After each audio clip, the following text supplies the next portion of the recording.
terpilih teh aya opat lain sambarangan poe nu opat.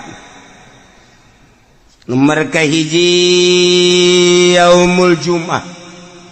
Poe Jumat teh lain sambarangan. Lantaran dina poe Jumat teh fiha sa'atun la yuwafiquha 'abdun muslimun yas'alullaha ta'ala syai'an min amri dunya wal akhirah illa atahu iyyahu. Ku Gusti Allah di jero poe Jumat teh aya hiji jam, aya hiji waktu anu teu pati ngakuran manusia seorang muslim di jero eta waktu kemudian menta baik urusan dunia maupun urusan akhirat langsung bakal dibere ku Gusti Allah. Poe Jumat tinggal jamna jam sabaraha teu dibejakeun ku Kangjeng Nabi. Apakah tas subuh, apa jam genep, apa jam 7, apa 8, 9, 10, apakah jam 12, apakah mantes Jumat atau asar, teu dibejakeun ku Kangjeng Nabi. Maksud teu dibejakeun abeh full sapoe Jumat teh ulah ka mamana. Ulah ka mana coba lamun dijelaskeun. Oh, ieu teh waktuna teh jam 12 atau jam 12 kabehan. Ngintip jam 12. Atawa jam hiji ngintip jam henteu. Pokona mah sapoe Jumat bae. Ulah aya nu sempet-sempet ka pasar. Ulah aya nu sempet ka kantor. Bangkrut negara. Ulah aya nu sempet bae ka mamana ka sawah pa Jumat mah. Nulis bae aja kelan tasbih bae urang. 10 tasbihna, 9 jual hiji. Atuh siapa jualan keneh bae. Nah, ieu pa Jumat lain lalagaan. Sebutna ge Sayyidul Ayyam. Rajana poe Jumat. Mentak diprediksi mungkin bae waktu ijabah teh sabada azan Jumat. Sabada azan tah sabada azan didinya waktu ijabah. Cek sakaol sabada salat sunah. Begitu azan langsung salat tas setelah salat sunah. Cek sakaol mah memeh imam naik ka mimbar didinya gegeraan mentak. Begitu imam keur naik, ya Allah minta dunia nggak Gusti, mobil.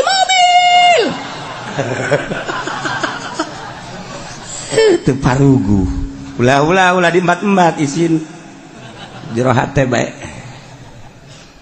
Siksa kaul mah antara khutbah 2. Khutbah kahiji diuk tah di jero diuk didinya waktu ijabah.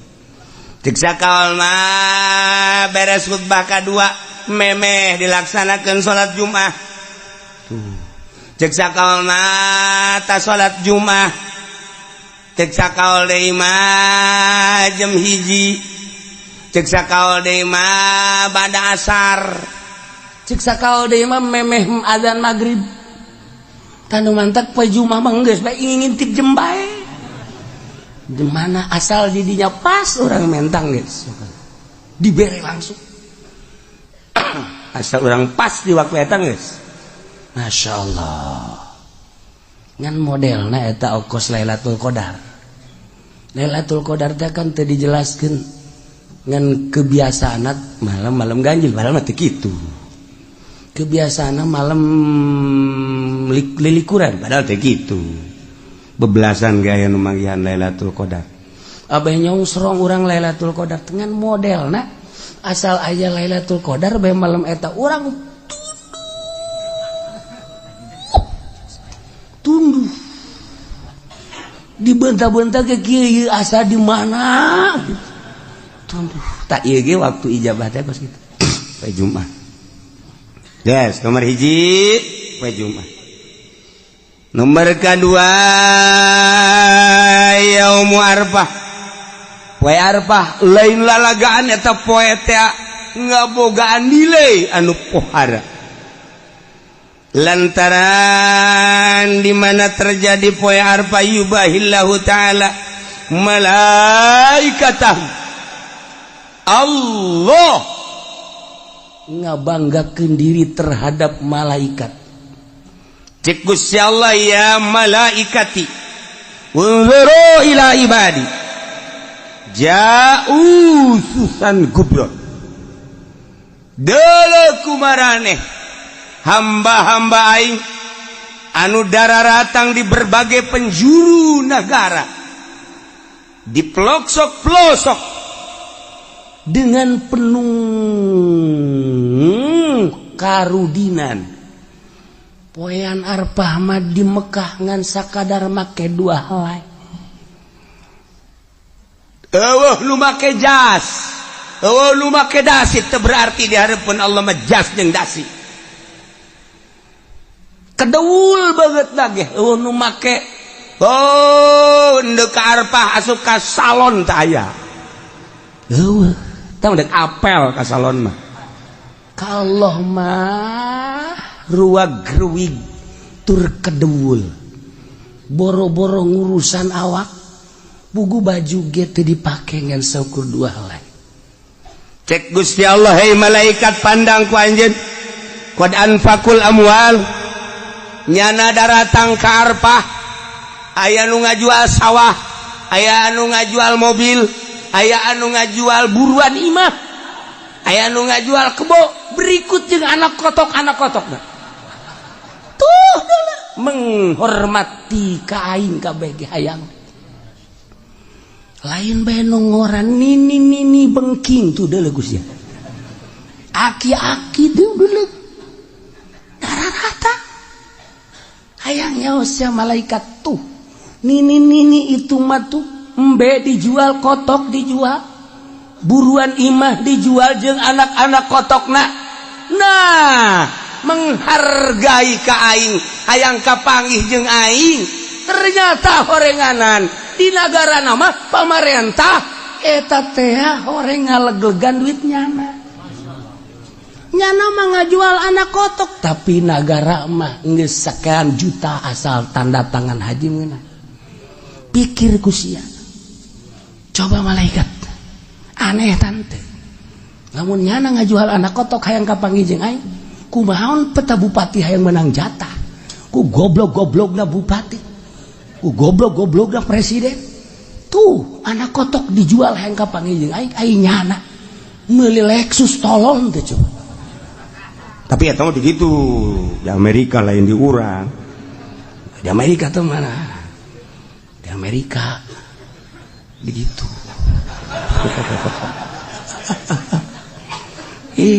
Sedih urang. Haju ngadagoanana geus nyaho malaikat. Aya anu 5 tahun. Bejana cenah di Indonesia mah 27 tahun. Kabur malodar. Hayang kapanggih jeung aing tuh. Taha. Saksian ku aranjeun kabeh geurage. Hajuat Abul Abdan, isyhadu inni ghafartu lahu. Tidak terkecuali nu aya di Arfah, ku aing dihampura kabeh dosana. Untung jasa jelema nu di Arfah. Untung jasa jelema nu di Arfah. 2 tah poe Arfah. Hiji poe Jumat, 2 poe Arfah. Geus urang lihat tuh poe Arfah geus ulah make ihram bae. Sanajan di dieu ge. Kunaon mengaji pene make ihram, nah aing nurutan di Arfah bae sakieu teh geus teh. Ya kieu bae geus set. Aju daharna ge di lapangan. Nurutan di Arfah bae di ditu. Ulah ngisiran banan kayak anakna mawa ka grogol misalnya.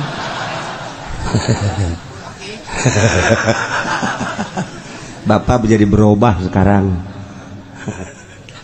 Iya. Nomor katilu yaumun nahri, poean lebaran haji.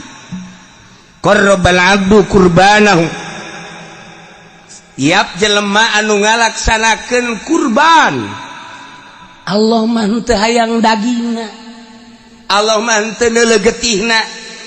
tapi Allah mandele teh takwana la yanallallah luhumuha wala dimauha walakin yanaluhu taqwa los daging nama jang sia dahar ku sararia tapi aing menilai nuku aing katarima takwa na eta jelema fa awwalu qatratin qatarat minal qurban takunu kafaratan likulli dzambin amilahul abdu setiap tetesan getih nu nyek celekatan nu dipencit ku hiji jelema maksudna korban eta teh ngajadikeun pangampura dosa setiap tetes trak mangkaning sabaraha gelaseuh getihna ieu getih sacek celek bae suara ya ieu lah payar lebaran mulia jasa teu bisa urang kuari mah mencit korban kuari teu bisa di luar bulan haji urang mencit korban teu bisa eta mah ngan sakadar poe eta we poe lebaran jeung tasrek 3 poe lamun jelema boga duit kemudian henteu mencit korban rugi jasa lantaran keur ditongton ku malaikat kararieu malaikat coba tuh si haji itu boga sebenarnya namanya duit pan bangunan nyokotan daging bae ulah neulekeun tunjuk aing atuh biasa bae aduh sabarudak teh ditongton ku malaikat malaikat tonton kieu ya oh mana coba si itu coba pan situ mah duit loba ge teh coba si itu cet tuh malaikat itu tuh di itu masjid laporan ya Allah itu mah tuh anu mah di anu masjid cek Allah guys bukakeun lawang sorga buka lantaran geus dihampura dosa masya Allah pokokna mah geus siapkeun kuari duit jeung celengan jang meuli kebo sapoe 1 juta urang jeung celengan duitnya di mana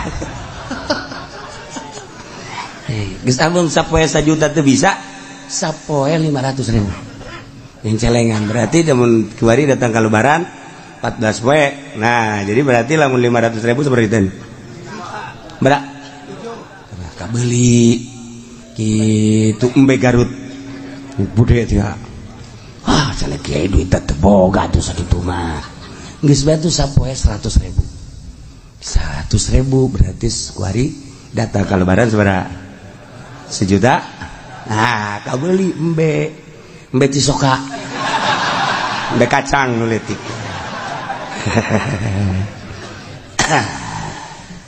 geus kuari mah lamun jadi tukang ojek ngojek kuari sapoe-sapoena tah duit gojekna sing meunang 1 juta ceng celengankeun cek tukang ojek di mana horeng kiai boro-boro meunang 1 juta kadang-kadang babaturan mah nuhunnya sial da babaturan emang ge ai babaturan mah numpang nuhunnya urang heuheuh eta tukang ojek teh atuh biasa tapi lamun aya jahe mah cet deuk mayar ge enggak usah ikhlas saya mah udah jadi langganan aja dah saya mah ridho sial tuh tukang ojek masyaallah geus mah deui teu puguh karuh eueuh logak naon direm gut karasa yang nyenud ka dieu tukang ojek teu bareres 2 3 4 yaumul fitri poe lebaran fitri eta teh lain sembarangan poe lantaran diawali ku puasa setelah selesai puasa sebulan nyana seakan-akan dek nyokot gaji berangkat timah masing-masing ke masjid untuk mengambil gaji cek Gusti Allah syahidukum ini qad ghafartulah kahing dihampura opat hiji poe Jumat ngeunggus kolot mah geus bae geus poe Jumat ulah ka mana geus kolot bang geus bae poe Jumat ulah ka mana ulah ka masjid-masjid di imah bae teu beres teh kolot poe Jumat yaum arba'ah lebaran haji jeung lebaran titip poe nu opat eta mah lain sama